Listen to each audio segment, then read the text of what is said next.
Olá, família! Sejam todos bem-vindos ao estudo diário das Escrituras. Hoje eu vou mandar um forte abraço para Vanessa. Ela participa num projeto social comigo, tá bom? E aí ela pediu para mim mandar, né? Eu falei para ela desse trabalho no YouTube e ela pediu, manda para mim o link, né? Então tô mandando para ela e fazendo ela bem-vinda ao canal. Aqui, Vanessa, nós temos um jargão, uma palavra jargão, né? A palavra jargão é algo que a gente sempre diz, tá bom?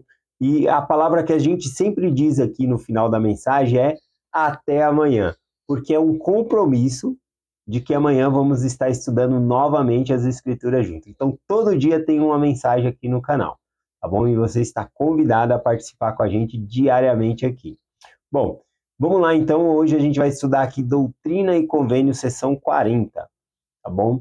O contexto histórico, né, é que um pastor, né, da Metodista havia se batizado na igreja. Ele batizou-se no dia 5 de janeiro de 1831 e no dia 6 de janeiro, apenas um dia depois, ele não quis mais participar, né, na igreja. E aí, então, a sessão 40 ela é recebida mencionando ali o porquê que James Cover, né, que havia se batizado, porque ele voltou para trás, né, e não quis mais continuar participando nas atividades da igreja ou continuar como membro ali da igreja. Bom, nós já falamos bastante nesse assunto os dias anteriores, que ele era um pastor da igreja metodista há 40 anos ali, e ao ouvir a mensagem, ele gostou e então ele se batizou, mas no outro dia ele torna para trás, tá bom? Então vamos ver aqui essa mensagem aqui no Doutrina e Convênio 40 aqui, só tem 3 versículos. E também é falado, para explicar sobre James Cover, fala um pouquinho sobre a parábola do semeador. O Senhor usa esse tipo de linguagem. Então eu vou ler aqui a parábola do semeador, tá bom? E aí então depois a gente lê a seção aqui para pegar o significado. Eu vou ler aqui em Mateus 13, a partir do versículo 3, somente a parábola do semeador que Jesus Cristo contou, mas sem a explicação que Cristo deu. Porque só lendo a parábola, eu acredito, eu ficaria muito perdido nessa parábola. Eu sou muito grato que após explicar a parábola, né, os apóstolos tiveram coragem de chegar ali. Eu não entendi, por que você está ensinando por parábola? O que significa isso, né? Então, essas perguntas fez com que Cristo desse explicação e significado àquela palavra, a parábola. Bom, então vamos ler aqui rapidinho a parábola, Mateus 13, versículo 3 em diante aqui. E falou-lhe de muitas coisas por parábolas, dizendo: Eis que o semeador saiu a semear. E quando semeava, uma parte da semente caiu ao pé do caminho, e vieram as aves e a comeram-na. E outra parte caiu em pedregais, onde não havia terra bastante, e logo cresceu, porque não tinha terra bastante. Mas vindo o sol, queimou-se, e secou-se, porque não tinha raiz. E outra caiu entre espinhos, e os espinhos cresceram e sufocaram-na. E outra caiu em boa terra, e deu frutos. Um grão produziu 100, outro grão produziu 60, e outro grão produziu 30. Né? Aqui, né, se pegar só a parábola do semeador sem a explicação que Cristo vai dar depois, acredito que eu ficaria muito perdido nessas palavras. Eu acredito também que Cristo ensinou essa parábola várias e várias vezes, repetidamente, para as pessoas ali. Tanto que aqui em Mateus, né, é falado de uma maneira, no livro de Marcos também tem essa parábola e traz um detalhe diferente ali, tem no livro de Lucas, tá bom? Então, aqui, por exemplo, no livro de Mateus, os discípulos perguntam por que ele fala por parábolas, e aí ele explica por que ele está ensinando por parábolas. Já em Marcos, lá no capítulo, deixa eu ver aqui, capítulo 4, versículo 13, o que eles perguntam aqui é o seguinte, eles perguntam a Jesus Cristo o significado da parábola. E Jesus Cristo fala uma coisa interessante que não tem em Mateus, né? Então está lá em Marcos 4,13, diz assim: E disse-lhe, não sabeis essa parábola? Como podeis entender todas as parábolas? Então Jesus Cristo está falando, se você não entende essa parábola, você não vai entender nenhuma das outras, né? Então isso faz da parábola do semeador uma parábola-chave, de modo que você vai conseguir entender as outras. Mas não é que para entender as outras você tem que estudar essa, não é esse o significado. É o que Cristo ensina depois, né? Que ele fala isso. Olha, se você não está entendendo essa, você não vai entender a outra. Por quê? Porque por causa da visão que eles estavam tendo. Jesus Cristo estava pregando sobre um reino que ele ia dar livramento sobre o pecado das pessoas. Ele veio para pagar pelos nossos pecados. E eles estavam esperando, né, um libertador, mas contra o jugo dos romanos, né?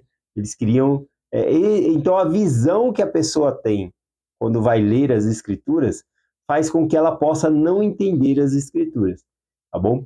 Por exemplo, uma pessoa que lê as Escrituras, mas dentro da doutrina da própria religião, né, enviesada, dizendo, não, após a morte não existe vida após a morte. Se a pessoa sempre foi ensinada isso, quando ela vai ler as Escrituras, toda vez que falar esse respeito, ela vai falar que é uma parábola, vai falar que é um eufemismo, uma maneira de dizer. Então ela não vai conseguir enxergar, por quê? Porque ela já tem um viés dentro de si, dentro daquilo.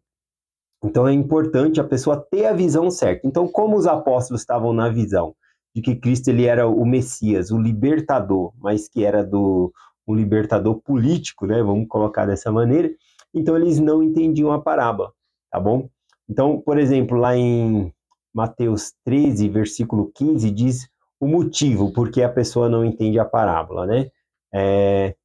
Diz assim: porque o coração deste povo está endurecido, e ouviram de mau grado com os ouvidos, e fecharam os seus olhos para que não vejam, para que não vejam com os olhos, e ouçam com o ouvido, e compreendam com o coração, e convertam, e eu os cure. Então, se a pessoa tem a visão errada, por exemplo, ela vai ouvir a palavra de Deus, mas ela já está com o coração endurecido, ela não está indo ali com o propósito de aprender, ela não vai aprender, né? Se ela estiver ali ouvindo de mau grado, como é que Deus vai revelar para ela? Então a pessoa tem que estar atenta, realmente ouvindo com atenção para entender, tá bom? Ter o Espírito. Vamos lá então aqui para Doutrina e Convênio, seção 40, versículo 1. O que o Senhor disse a respeito de James Cover? Diz assim: eis que em verdade te digo que o coração de meu servo James Cover era reto diante de mim, pois fizera comigo convênio de obedecer a minhas palavras. Bom, então aqui é mencionado que o coração de James Cover era reto perante Deus. O que faz um coração ser reto perante Deus? Conforme o versículo menciona, que é porque ele havia feito convênio de obedecer a toda a palavra de Deus. Quando nós estamos dispostos a obedecer tudo que Deus nos pede, aí então nosso coração está reto perante Deus.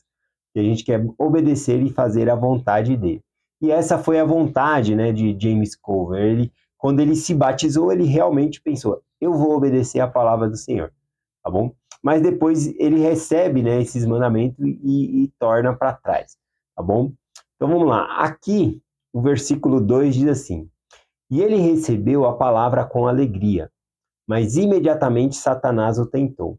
E o temor da perseguição e os cuidados do mundo fizeram-lhe rejeitar a palavra. Bom, então aqui que ele começa, né, a usar o sentido da parábola lá do semeador, tá bom? Quando diz aqui, que ele recebeu a palavra com alegria, a gente lembra, lá em Mateus 13, 20, eu já vou pegar na explicação, né, que Cristo fala, que é aquele que recebe a palavra com alegria, aquela semente, né, que cai entre predegais. Ela vai crescer rápido porque não tem muita terra, mas isso faz com que ela não tenha raiz também. E aí, não tendo raiz, veio o sol e secou, né? Ela acaba morrendo. Olha a explicação aqui. Porém, o que foi semeado entre pedregais é o que ouve a palavra e logo a recebe com alegria, assim como James Cover, quando ele ouviu a palestra, ouviu a mensagem, ele aceitou com alegria e logo aceitou ser batizado. Mas não tendo raiz em si mesmo, antes é de pouca duração. A duração, né, do batismo ali de James Cover ter ficado na igreja foi menos de 48 horas, né? No outro dia ele já estava indo embora. Então diz aqui, mas não tendo raiz em si mesmo, antes é de pouca duração. E chegada a angústia e a perseguição por causa da palavra, logo se ofende. Outro contexto histórico é que também onde ele se batizou, lá em Fayette, né, em Nova York, quando ele se batizou, a igreja estava sendo perseguida, e isso também faria com que a igreja se mudasse para o Ohio. Tá bom? Já havia recebido a revelação de que eles deveriam ir para o Ohio por conta da perseguição que as pessoas estavam tendo contra a igreja, inclusive com um plano, né, de extermínios aos membros da igreja. Então, ele se batizou no meio desse convívio, e nossa, né, tá todo mundo perseguindo aqui a igreja, e ser perseguido não é legal. Então, ele também pensou sobre isso conforme a revelação aqui, tá bom? A perseguição veio sobre ele aqui. Aqui, quando fala sobre a raiz, né, que era de raiz curta, né, não tinha muita raiz, isso simboliza o testemunho. Ele não tinha um testemunho forte o suficiente para aguentar aquela pressão, né, daquela perseguição que estava vindo sobre os membros da igreja. Eu também, quando eu me batizei, eu confesso que eu não tinha muito raiz, né? Inclusive, para me batizar, eu tinha falado, né, para os missionários, se eu for me batizar, mas se eu tiver que ir para a missão, eu nem batizo, né? Não vou. E aí eles falaram, não é obrigado a ir para a missão. E aí, então, eu me batizei. E eu confesso que a pouca raiz que eu tenho, ou seja, um testemunho pequeno que eu tive, foi o suficiente para me manter na igreja e aumentar o meu testemunho. Mas, a princípio, né, se alguém pegasse no meu pé ali, falasse, não, mas tem que ir para a missão, é um mandamento, eu confesso que eu ia sair da igreja e não ia voltar mais, porque eu não tinha um testemunho forte. Eu até me envergonho disso, de ser batizado, mas não estar disposto a fazer tudo o que o Pai me pedisse. Então, eu me envergonho disso, mas eu sei que é um processo, e que muitos passam por isso, que às vezes se compromete, assim como James Cover se batiza, mas não está pronto, né, para grandes desafios ou mandamentos que Deus possa nos dar, né? Mas depois que eu adquiri um testemunho maior, eu criei mais raízes no Evangelho, não foi preciso ninguém falar para mim fazer uma missão. Eu mesmo falei, eu quero fazer uma missão. E aí eu me preparei, né? E tive muita ajuda da minha mãe e fui para a missão. Tá bom? E hoje minha filha, né, tá na missão também. Então, eu acho que a raiz, né, conforme aqui diz, o pouco tempo que James Cole ficou na igreja, ele não obteve raízes profundas, né, para ficar aqui. Só um comentário aqui, eu acredito que mesmo se eu tivesse batizado naquela época de Joseph Smith, também eu acho que eu não aceitaria ir para a missão de imediato ali. Mas eu acredito que com o passar do tempo, Deus tocando no meu coração, assim como me tocou, né, em minha época, eu fui depois. Aí eu me compararia, né, como na Jesus Cristo ensinando aquela parábola lá em Mateus 21, versículo 28 ao 32, falando dos filhos, né? O pai de família chega num filho e fala, filho, vai trabalhar na minha vinha hoje. E aí o filho, eu vou, pai. Né? Só que ele falou que ia e não foi. E o segundo filho, ele pegou e falou, né? Vai trabalhar na minha vinha, né? Aí o segundo fala, eu não vou. Mas se arrepender, não foi. Eu troquei a ordem aqui, né? É o primeiro filho que fala que não vai, eu acho, e aí depois ele vai. E aí o segundo fala que vai, mas não vai. E aí Jesus Cristo pergunta, né, para os líderes religiosos, qual dos dois fez a vontade do Pai? E aí, então, é mencionado, né, que foi o primeiro, né, o primeiro que fez a vontade do Pai, porque ele se arrependeu. Ele falou que não ia, mas se arrependeu e foi. Então, eu acredito que com o tempo eu iria criar raízes no Evangelho e faria uma missão também, mesmo que fosse naquela época. Bom, aqui também na Revelação, menciona, né, que imediatamente após James Cover ter recebido a revelação dele, ter sido batizado, que Satanás tentou, né, por conta da perseguição e os cuidados do mundo, para que rejeitasse a palavra. Os cuidados do mundo também tem na parábola do semeador, simbolizando ali aquela semente que cai entre os espinhos, e crescendo, os espinhos sufocam a semente ali, e ela morre, né? Então, Jesus Cristo explica o que é essa semente, né, caída entre os espinhos. Aliás, né, na parábola do semeador, o que nós podemos entender é que a semente, todas elas são promissoras, elas têm o potencial de crescimento. O problema é o solo no qual ela cai, né? Se a pessoa tem um coração duro, né, que é o terreno ali, não vai germinar, não vai crescer nada. Então, o problema é o nosso coração. Então, aqui em Mateus 13, 22, diz assim, o qual foi o e a que foi semeado entre o espinho é o que ouve a palavra, mas os cuidados deste mundo e as seduções e as riquezas sufocam a palavra e fica infrutífera. Ou seja, os cuidados do mundo, as tentações, né? E aqui a gente viu, né, no contexto histórico que James Cover ele tinha muito, né, a amizade, né, na onde ele já havia passado como pregador, feito amizade ali, e para ele significaria cortar esses laços de amizade, porque aqueles amigos, o que eles iam falar? Poxa, você se batizou em outra igreja, você me batizou, você pregou a mim, agora você está em outra igreja. Então, tudo isso pesou, né, para James Cover. Também, como pastor, ele tinha o salário dele ali, ele tinha uma vida financeira já garantida, porém, ao se batizar na igreja, ele perderia, né, esse cargo de pastor, e pastor na igreja nossa aqui, na Igreja de Jesus Cristo, bispo, eles não são remunerados, ele não iria ganhar dinheiro para pregar o evangelho ali no caso, tá bom? Então tinha várias coisas que para ele ficaria complicado, né? Aqui, eu vou pegar aqui, teve um comentário aqui no YouTube, e eu quero comentar desse comentário aqui, ó. Quem escreveu tem a ver com esse versículo aqui, falando de James Cover. Ó, a Cristiana Cordeiro, ela escreveu assim: a história do irmão James Cover me lembrou a escolha de Nicodemos, que poderia ter seguido com Jesus como seus apóstolos, mas pelos cuidados do mundo permaneceu entre os fariseus. Excelente comentário esse. Gratidão por fazer, tá bom? Então, o que acontece? Nicodemos, ele acreditava em Jesus Cristo, ele era simpatizante. Simpatizante é uma pessoa que até defende a causa, mas ele não faz parte. Ele até vai falar bem. E Nicodemos, a gente tem frases dele, né, no Novo Testamento defendendo Jesus Cristo, tá bom? Mas ele não se envolvia, né? Por quê? Por causa ele tinha o prestígio dele, né, entre os fariseus. Inclusive, quem confessasse ser Jesus o Cristo não podia entrar no templo. Então, ele perderia muito, assim como James Cover aqui, né? Ele era muito influente no meio dele lá, né? E aí ele se batizando na igreja, ele perderia essa influência. Então, é os cuidados do mundo, né? Gratidão aí por compartilhar a mensagem. O comentário aqui. Último versículo aqui, Doutrina e Convênio 40, versículo 3. Diz assim: portanto, quebrou o meu convênio e cabe a mim fazer com ele o que me bem parecer melhor, né? E aí termina a revelação aqui dizendo amém.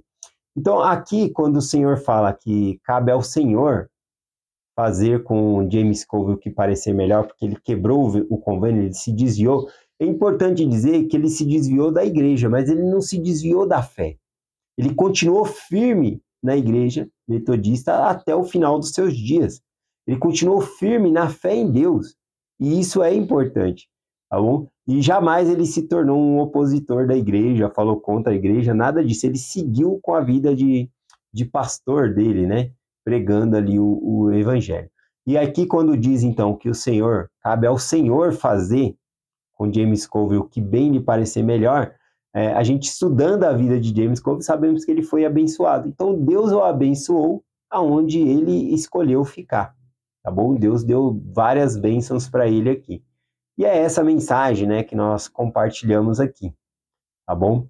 E é isso, deixa eu ver aqui. Tinha lá na seção 39, versículo 10, também falando de bênçãos que ele receberia, né, que eram maiores do que qualquer outras que ele já havia visto. Aí eu lembrei aqui de Mateus 13, versículo 23, falando sobre a semente que cai em bom terreno. E uma vai produzir 100, outra 60, outro 30, né? Então, James Cover também ele era uma boa semente, ele era um bom terreno que produziu, né, frutos no terreno na qual ele escolheu ficar, né? Então é isso, né? E o Senhor abençoou ele onde ele pôde estar. E é essa mensagem que nós compartilhamos hoje com vocês, em nome de Jesus Cristo. Amém. Até amanhã.